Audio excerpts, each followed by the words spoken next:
अस्सलाम वालेकुम, मेरा नाम है रिज़वान और आप देख रहे हैं नेक्स्ट डे सॉल्यूशंस का यूट्यूब चैनल। हमारे वेब डेवलपमेंट के कोर्स के आज के इस लेक्चर में हम देखेंगे कि लारावेल में मॉडल और माइग्रेशंस डेटाबेस की क्या चीज़ होती हैं। पिछले लेक्चर्स में हमने लारावेल के रूट्स, उसके कंट्रोलर और साथ में ब्लेड टेम्पलेट्स, व्यूज़ क्या चीज़ हैं, ये सारी की थी। तो आज हम देखेंगे कि मॉडल और माइग्रेशंस क्या चीज़ हैं। अगर आपने पिछले लेक्चर्स नहीं देखे तो इस वीडियो के डिस्क्रिप्शन में आपको एक लिंक मिल जाएगा जहाँ पे जाके आप सारे के सारे लेक्चर्स देख सकते हैं और आने वाले लेक्चर्स को देखने के लिए आप इस चैनल को सब्सक्राइब करके बेल आइकन पे क्लिक कर दें ताकि आपको न्यू लेक्चर्स के नोटिफिकेशंस आते रहें। और अगर आप यही कोर्स हमारे इदारे में आके हमारी निगरानी में या फिर ज़ूम पे हमारे साथ लाइव करना चाहते हैं तो स्क्रीन पे नीचे दिए गए नंबर्स पे राब्ता करके खुद को एनरोल करवा सकते हैं। तो चलें चलते हैं आज के लेक्चर की तरफ। इसको मैं कर दूँ क्लोज़ यहाँ से, ये चीज़ें भी। तो पिछले लेक्चर्स में हमने ये देखा था, हमने ये बनाया था एक कंट्रोलर पोस्ट के नाम से और कंट्रोलर मैंने बताया था कि ये सारी लॉजिक इसकी कंट्रोल करेगा। अब लॉजिक हमने ये बनाई थी कि हमने रूट अपने ये 2 बनाए, एक पोस्ट का और एक पोस्ट स्लैश जो भी आईडी हो वो, ठीक है? आज अब हम ये करेंगे, इसकी डेटाबेस माइग्रेशन और इसके मॉडल क्रिएट करेंगे। लेकिन सबसे पहला क्वेश्चन ये कि ये दोनों चीज़ें हैं क्या? माइग्रेशंस जो हैं आपने इनिशियली देखी थी जब लारावेल हमने इंस्टॉल किया था, तो उसने लास्ट पे 3-4 माइग्रेशंस कुछ रन की थी। ये आपकी यहाँ पे मौजूद होती हैं, डेटाबेस और इधर माइग्रेशंस।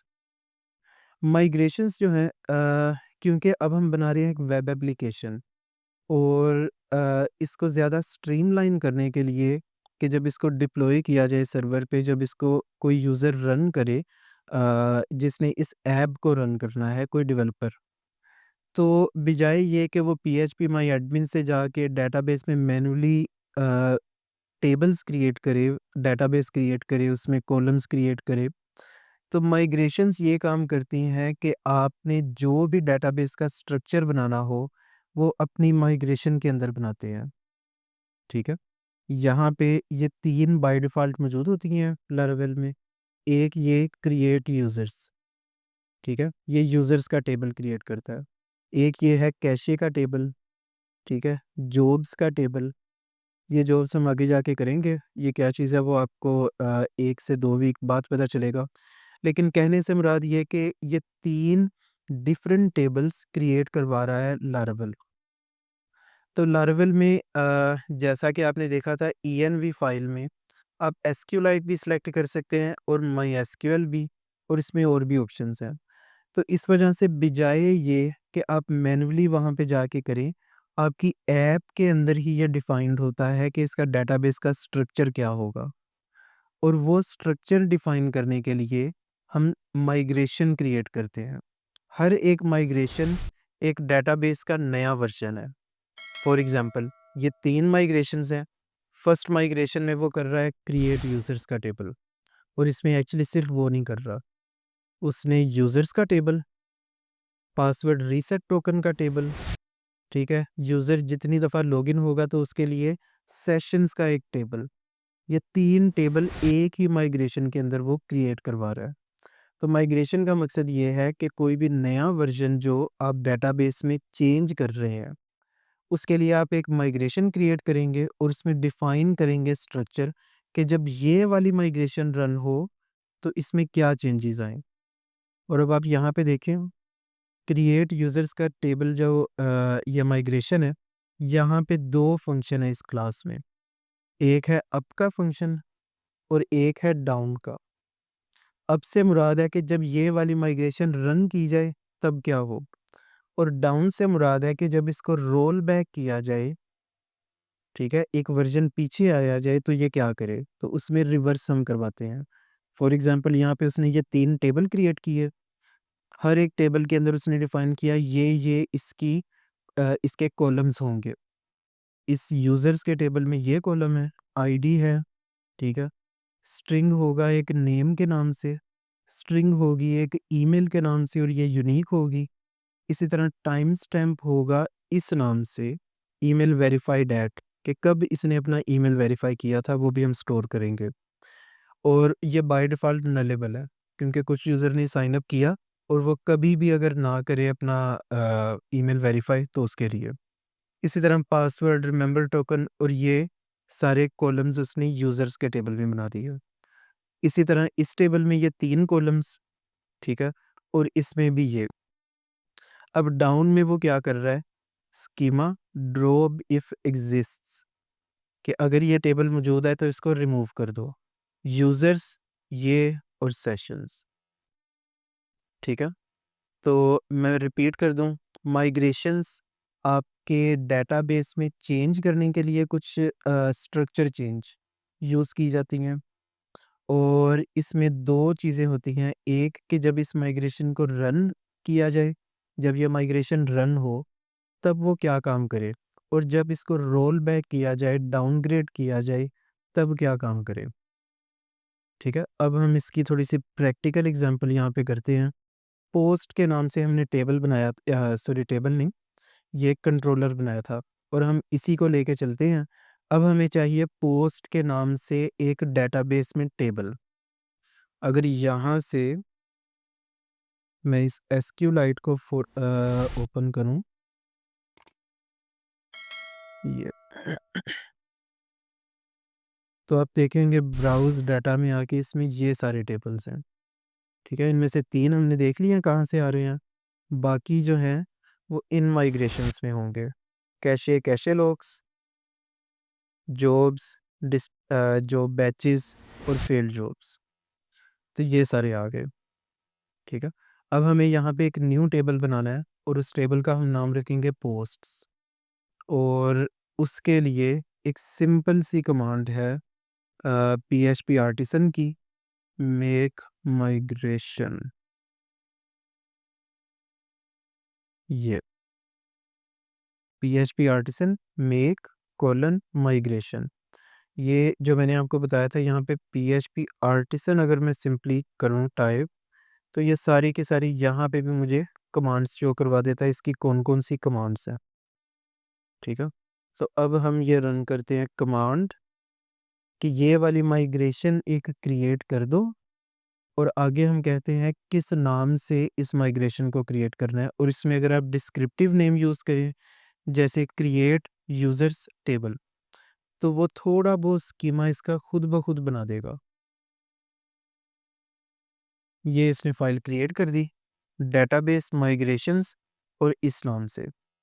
अब यहाँ पे मैं आ जाता हूँ इस फ़ाइल पे और यहाँ पे आप देखें, ये इतना काम उसने कर दिया, ठीक है? अगर यही मैं किसी और नाम से करता फ़ाइल, टेस्ट माइग्रेशन, ठीक है?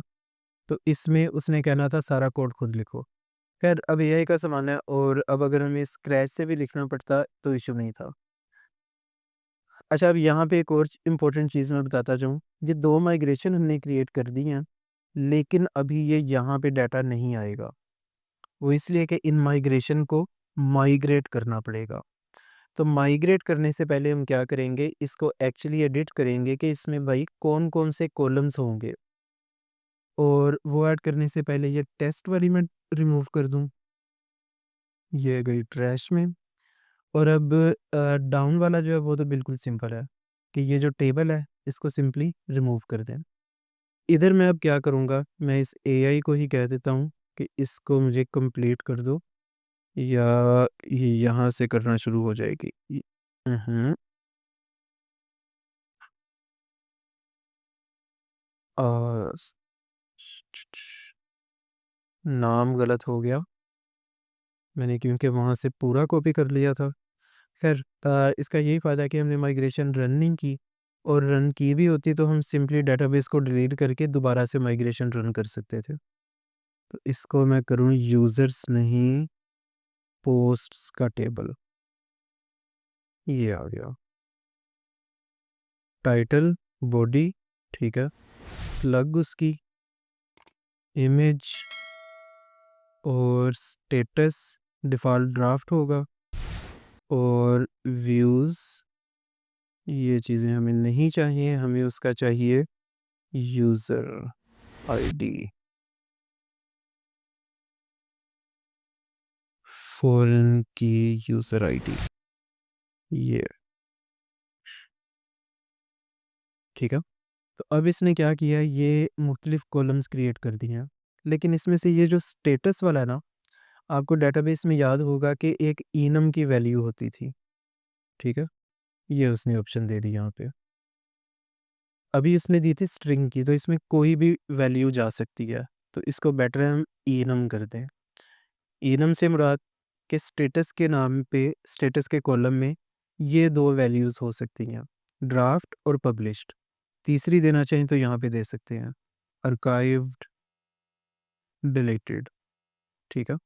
और फिर हम आगे बता रहे हैं कि बाय डिफ़ॉल्ट उसकी वैल्यू ड्राफ्ट होगी, ये आ गया। और नीचे ये जो था, ये सिंपली बता रहा है कि हर एक पोस्ट को एक यूज़र आईडी चाहिए होगी, कि जो यूज़र लॉगिन हुआ है, बल्कि क्योंकि हम अभी लॉगिन सिस्टम की तरफ नहीं आ रहे, तो इसको मैं यहाँ से रिमूव ही कर देता हूँ।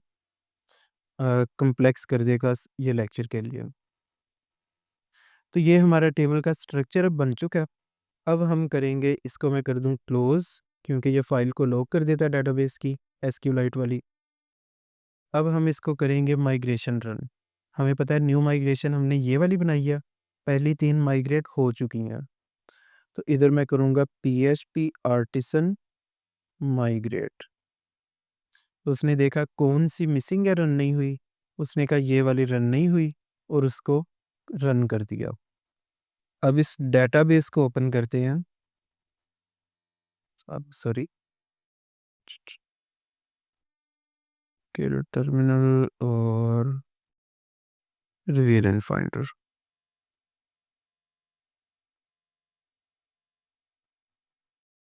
तो ये आ गया पोस्ट का टेबल, इसमें आए और ये सारा कॉलम्स हैं, डाटा इसमें नहीं है। तो अब उम्मीद है आप सबको ये समझ आ गई होगी कि माइग्रेशंस क्या चीज़ है लारावेल की, और इनको कैसे क्रिएट किया जाता है। अब आ जाते हैं मॉडल। अभी हमने बनाया पोस्ट के लिए एक माइग्रेशन क्रिएट की, और उसने क्या किया, डेटाबेस का स्ट्रक्चर बना दिया, एक टेबल बना दिया। माइग्रेशंस और मॉडल्स साथ-साथ चलते हैं। उससे मुराद ये कि माइग्रेशन से हम डेटाबेस का स्ट्रक्चर क्रिएट करते हैं, ठीक है? और मॉडल जो है वो बताता है कि पोस्ट में कौन-कौन सी चीज़ें होंगी। Relation of migration and model in Laravel. तो मॉडल जो है वो क्या करता है कि आपके जो टेबल्स मौजूद होते हैं डेटाबेस में, फॉर एग्जांपल यूज़र्स, ठीक है? या ये पोस्ट जो हमने अभी बनाई है, तो इनके स्ट्रक्चर को लारावेल के अंदर बनाने के लिए, कि आपने न्यू एक पोस्ट ऐड करनी है, उसके लिए सारी पोस्ट को लिस्ट करना है, उसके लिए, तो इसके लिए आप एक मॉडल बनाते हैं लारावेल के अंदर। यानी ये माइग्रेशंस और मॉडल्स साथ-साथ चलते हैं। माइग्रेशन से आपने क्रिएट किया उसका डेटाबेस का टेबल, उसका स्ट्रक्चर, और मॉडल जो है वो लारावेल को फिर बताता है कि पोस्ट के नाम से एक मॉडल मौजूद है और इसकी ये फ़ील्ड्स होंगी, और इसमें से ये फ़ंक्शन होंगे जो बाय डिफ़ॉल्ट मौजूद होते हैं। खैर मेरा ख़्याल है कि बेटर एक्सप्लेनेशन आपको मिलेगी कि अगर मैं प्रैक्टिकली इसको करना शुरू कर दूँ। इसको कर देता हूँ क्लोज़ और इसको भी कर देता हूँ क्लोज़, बल्कि हमें इसकी ज़रूरत पड़ेगी। माइग्रेशन अभी रहने देता हूँ। मॉडल्स आपके कहाँ पे पड़े होंगे? आपने आना है ऐप, ऐप के अंदर मॉडल्स, और यहाँ पे मौजूद होंगे। पहले से आपका यूज़र का मॉडल होगा, हम इसको इग्नोर कर देते हैं फ़िलहाल, ठीक है? या बल्कि आपको अगर दिखाऊँ मैं, इस तरह से ये होगा कि ये एक मॉडल है, ठीक है? और इसमें ये फ़ील्ड्स मौजूद हैं, ये हिडन फ़ील्ड्स हैं, ठीक है? तो आप इस तरह से उसका सिर्फ़ स्ट्रक्चर एक बनाते हैं कि जितने भी यूज़र होंगे उनका ये स्ट्रक्चर है और ये लारावेल को आप बताते हैं। तो अभी हम काम करते हैं यहाँ पे, चाहे हम यहाँ पे न्यू फाइल बना लें, ठीक है? और चाहे हम PHP artisan make model posts, चाहे इस तरह से बना लें। इस तरह क्या होगा कि आपको ये डिफ़ॉल्ट जो कोड है वो थोड़ा-सा आ जाता है। अच्छा, अब इसमें हमें चाहिए आप टेबल डिफ़ाइन भी कर सकते हैं। इन केस कि आपका मॉडल का न नेम जो है पोस्ट्स, ये डिफरेंट है आपके डेटाबेस के टेबल के नेम से। तो उस केस में आप यहाँ पे टेबल भी डिफाइन कर सकते हैं, जैसे ये अभी हिंट दे रहा था, ये। ठीक है? लेकिन क्योंकि हमारे पास इसका नेम सेम है, तो मैं इसको कहता हूँ फिलेबल्स करो बस। ये आगे और ये, ठीक है? इतने से काम ने आपका मॉडल क्रिएट कर दिया और ये बता ये रहा है, ये काम नहीं हमने करना, इसमें से यूज़र आईडी हम रिमूव कर चुके हैं। यस। तो बता ये रहा है मॉडल लारावेल को कि पोस्ट के अंदर टाइटल, बॉडी, स्लग, इमेज और स्टेटस ये चीज़ें हैं, ठीक है? टाइम स्टैम्प्स हैं, इसको हमें डिफ़ाइन करने की ज़रूरत नहीं। हम सिर्फ़ इसमें जो कास्ट कर देते हैं कुछ चीज़ों को,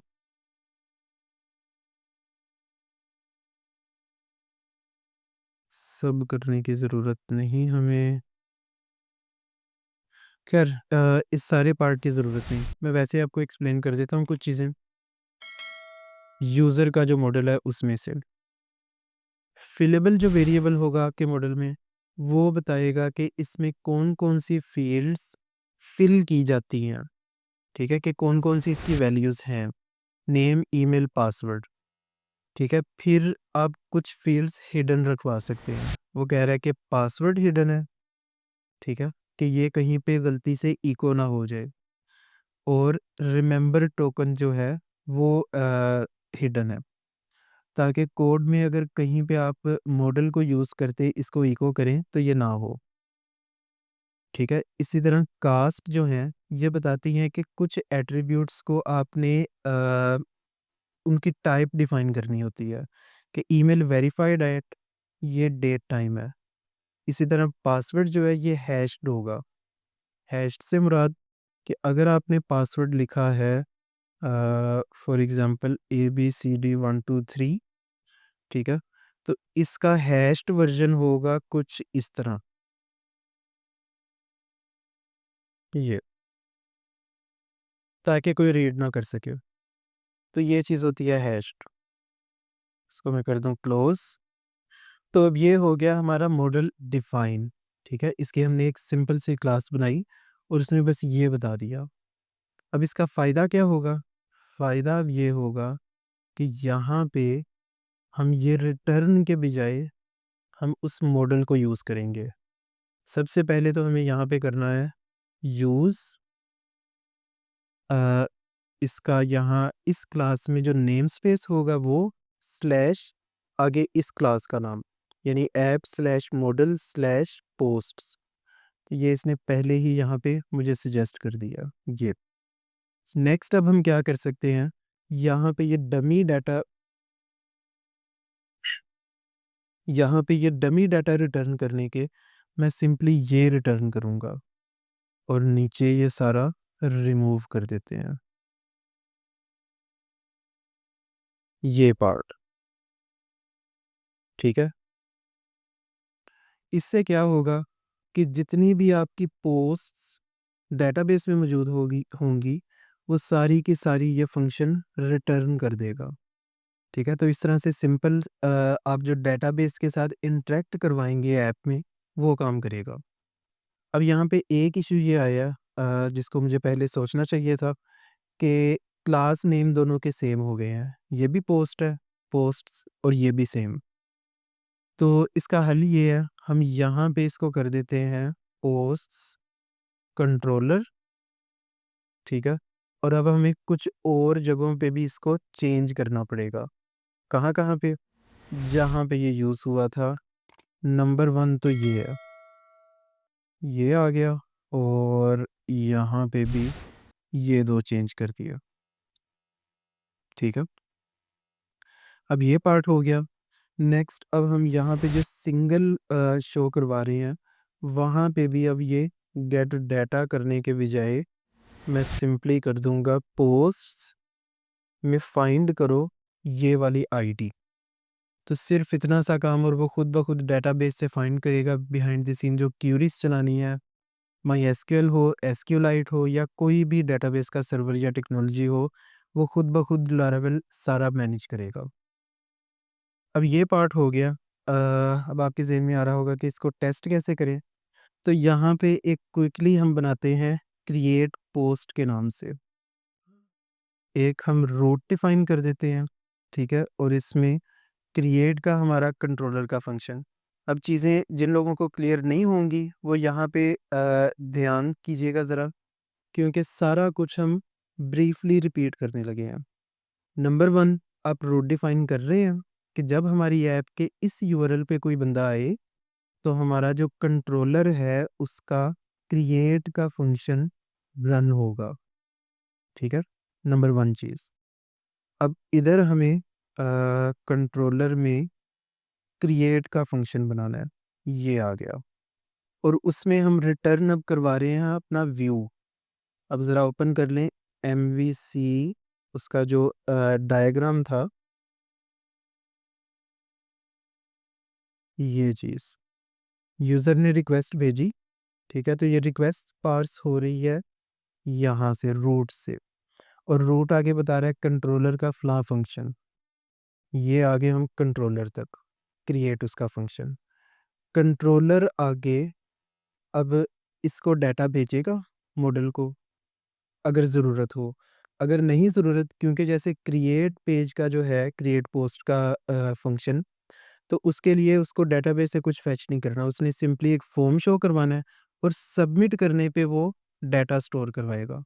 तो अब कंट्रोलर यहाँ पे नहीं जा रहा, कंट्रोलर सिंपली सेंड डाटा कर रहा है व्यू को, और व्यू को वो बता रहा है कि ये वाला व्यू मुझे इस यूज़र को रिस्पॉन्ड कर दो। तो यूज़र ने रिक्वेस्ट भेजी और कंट्रोलर ने आगे से व्यू पास किया इसका क्रिएट पोस्ट का। तो अब हमें बनाना है ये क्रिएट पोस्ट का view. New file dot blade dot PHP, यहाँ पे भी मेरी हेल्प कर दो।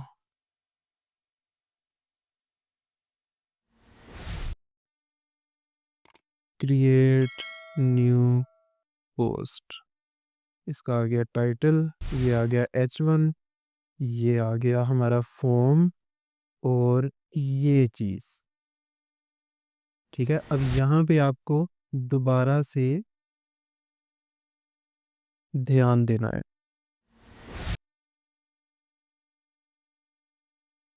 जैसा कि मैंने पहले बताया था कि हम सेम चीज़ों के मल्टीपल रूट्स बना सकते हैं, सेम यूआरएल के। कि अगर क्रिएट पोस्ट पे कोई गेट रिक्वेस्ट भेजता है, तो उसको फॉर्म शो करवा दो। अगर पोस्ट रिक्वेस्ट है, यानी फॉर्म सबमिट हुआ है, फॉर्म का डाटा आया है, तो फिर उस डाटा को स्टोर कर दो, फिर उसको फॉर्म ना शो करवाओ। तो यही काम हम यहाँ पे करने लगे हैं।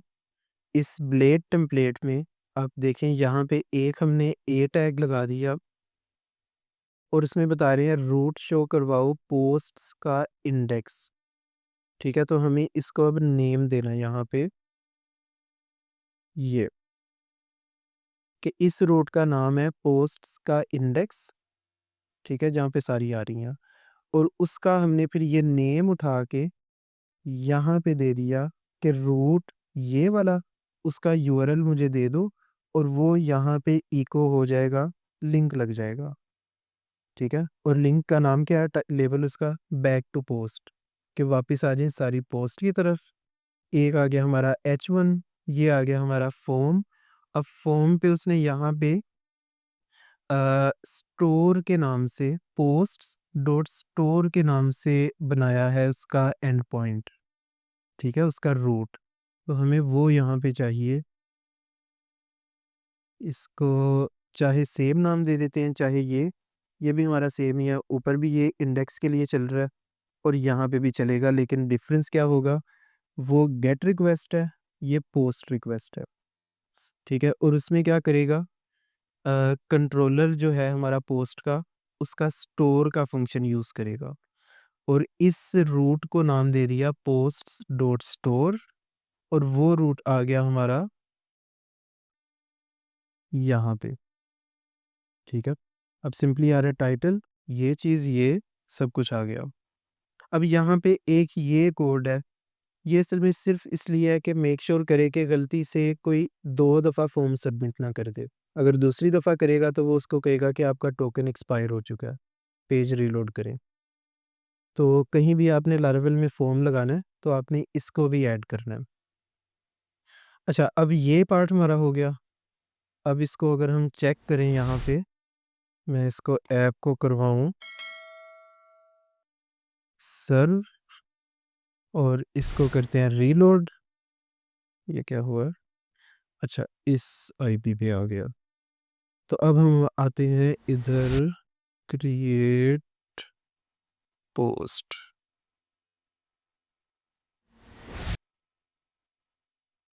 अच्छा, ये क्योंकि हमने उसका नाम चेंज किया था तो हमें यहाँ पे फ़ाइल का नेम भी चेंज करना है। ये इसको वापस करो सेव, तो ये आ गया। अब इसमें सीएसएस नहीं है क्योंकि हम फ़िलहाल सिर्फ़ लारावेल को अंडरस्टैंड कर रहे हैं कि लारावेल में क्या है और आगे जाके हम काम ज़रूर करेंगे, लेकिन उसके लिए भी आपको सीएसएस लिखने की ज़रूरत नहीं पड़ेगी। टेस्ट टाइटल बॉडी में आ गया कुछ भी, इसको किया क्रिएट पोस्ट तो उसने एरर दे दिया, call to undefined function post controller में स्टोर नहीं है। ये ठीक है, यानी फर्स्ट पार्ट हमारा हो गया, ये हमें अभी करना था। स्टोर का अब हम बनाएंगे कंट्रोलर में फंक्शन, ये सिर्फ इतना सा काम। ये क्या कर रहा है, अब फर्स्ट रिक्वेस्ट हमारी जाएगी यहाँ पे क्रिएट पोस्ट को, तो उसने हमें शो करवा दिया क्रिएट पोस्ट गेट रिक्वेस्ट, ये वाला फंक्शन। और उस फंक्शन में क्या हो रहा है, हमें आ रहा है डाटा, ये व्यू ये वाला रिटर्न करते हैं, उसमें हमें फॉर्म शो करवा रहा है और फॉर्म का एक्शन उसने लगाया है पोस्ट्स डॉट स्टोर वाला रूट। और वो कौन सा रूट है, ये वाला, यानी फॉर्म का डाटा यहाँ पे पास होगा और ये एक्सेप्ट भी कर रहा है पोस्ट मेथड और ये फिर आगे डाटा पास करेगा स्टोर के फंक्शन को और स्टोर का फंक्शन फिर क्या करेगा, रिक्वेस्ट पकड़ेगा, ठीक है, जो उसको डाटा मिला है। और पोस्ट्स का अब जो मॉडल बना हुआ है, ये मॉडल वाली क्लास है, तो मॉडल के अंदर ऑल की ऑप्शन के सारी जो पोस्टें हैं वो मुझे रिटर्न कर दो। फाइंड की ऑप्शन, और भी ऑप्शंस मौजूद हैं, आप अगर अपने तौर पे देखना चाहें तो लारावेल मॉडल फंक्शंस लिस्ट, ये सब है। फाइंड गेट फर्स्ट क्रिएट, तो हम अभी क्या कर रहे हैं, क्रिएट के पोस्ट एक न्यू क्रिएट कर दो और ये खुद ब खुद डेटाबेस में भी भिजवा देगी डाटा। तो ये क्या करेगा, क्रिएट टाइटल, रिक्वेस्ट में जो टाइटल आया है, जो फॉर्म का डाटा सबमिट हुआ है वो टाइटल, बॉडी वो वही वाली बॉडी, ठीक है। स्लग, अब इसको हमें करवाना है यहाँ पे स्ट्रिंग रिप्लेस कर दें या बल्कि इसका अपना फंक्शन होगा, क्या फंक्शन था, create slug from title level, ठीक है। इसको हमें करना है इंपोर्ट, यहाँ पे ये आ गया स्ट्रिंग की एक क्लास और उस क्लास में फंक्शन मौजूद है स्लग का, जो खुद ब खुद टाइटल को स्मॉल केस कर देगी और स्पेसेस की जगह डैश ले आएगी, ये आ गया, ठीक है। इमेज यहाँ से क्योंकि हमें पोस्ट में आ नहीं रही तो मैं इसको कर देता हूँ ये, और मेक श्योर कर लेते हैं कि टेबल में इमेज यस नलेबल है। स्टेटस जो है वो हम यहाँ पे अब भेजेंगे ड्राफ्ट, चाहे अगर हम करवाना चाहें उसको पब्लिश्ड तो पब्लिश्ड, ठीक है? ड्राफ्ट ही भेज देते हैं। ये आ गया। अब इसको टेस्ट करते हैं। टेस्ट पोस्ट 1 क्रिएट पोस्ट, तो ये आ गई टेस्ट पोस्ट 1। ये क्रिएट पोस्ट का लिंक, बल्कि ये लिंक हमें अब अपडेट करना है यहाँ पे। खैर ये छोटे-छोटे काम तो होते ही रहेंगे, लेकिन उम्मीद ये है कि आप सबको अब ये चीज़ें क्लियर हो चुकी हैं। यहाँ पे ये आ गया एक और पोस्ट, तो ये ठीक है। इंतहाई सिंपल है, लेकिन इन 3 दिनों में लारवेल के 3 लेक्चर्स में हमने क्या देखा कि एमवीसी फ्रेमवर्क क्या है, ठीक है? ये वर्क कैसे करता है, इसमें रूट्स कैसे डिफ़ाइन किए जाते हैं लारावेल में, कंट्रोलर में क्या-क्या काम होते हैं, और साथ ये कि व्यूज़ कैसे वर्क करते हैं, ब्लेड टेम्पलेट्स क्या हैं, डेटाबेस माइग्रेशंस, और जो मॉडल है लारावेल में एलोक्वेंट मॉडल भी इसको बोलते हैं, ये कैसे वर्क करता है। और बेसिक सा हमने एक सिस्टम बनाया जिसमें क्रिएट पोस्ट और व्यू पोस्ट का है। तो उम्मीद है आप सबको समझ आई होगी। अगर समझ आई, ये लेक्चर्स अच्छे लगे तो वीडियो को लाइक कर दीजिएगा, और अगर आपका कोई क्वेश्चन है या किसी चीज़ की समझ नहीं आई तो प्लीज़ इस वीडियो पे कमेंट कीजिएगा, मैं उसका खुद रिप्लाई करूँगा। और आने वाले लेक्चर्स को देखने के लिए इस चैनल को सब्सक्राइब करके बेल आइकन पे क्लिक कर दें ताकि आपको नोटिफिकेशंस आते रहें। इंशाल्लाह मिलते हैं नेक्स्ट लेक्चर में एक सरप्राइज़ के साथ। अल्लाह हाफ़िज़।